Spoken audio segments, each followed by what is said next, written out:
Hey guys, we are going to try the Ruby Gulch Hike today.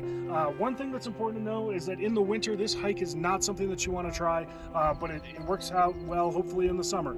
I think it's about 1,500 feet of elevation gain and about 2.5 miles out, so we'll give it a shot. Here it goes. Just beyond that gate is the start of the Ruby Gulch Hike. The hike begins up a steep service road that had me huffing and puffing. The view back down the road starts to show just how steep it really is. The road lasts just under a mile, and during that time you will be surrounded by trees. After the road, the trail gets a little harder to follow in places and a little bit more narrow. This is also where the biggest of the dozen stream crossings come in.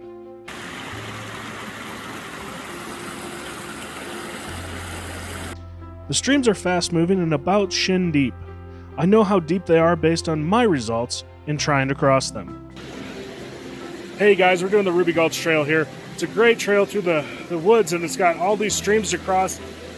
Someone said the total is 13. We're at about 5. And the good news is that I've crossed 2 of them successfully, and I've ended up in that water for the last 3. So hopefully the next 8 go much better. The water seemed high for that time of year, so some of the rocks used to cross were actually submerged and slick, which caused some of the falls.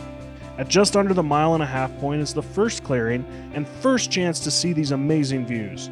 They were stunning, with rocky peaks still holding the last of the year's snow, reaching for that crystal blue sky. The clearing lasts for about 200 yards and then back into the trees and more stream crossings. At around the 2-mile mark, the trail sort of disappears, and we followed the stream to the top of the last hill. The view from the top was sensational. The rocky bowl surrounded us under the July sky. It was one of the most peaceful and beautiful places I have been. I stayed longer than usual to soak it all in. Hey guys, so we made it to the top of Ruby Gulch, and it is absolutely beautiful. One of the nicest endings to a hike that I've ever been on. The hike itself has about, I don't know, I'd say 10 to 11 stream crossings that I did not fare too well at, but they weren't too bad.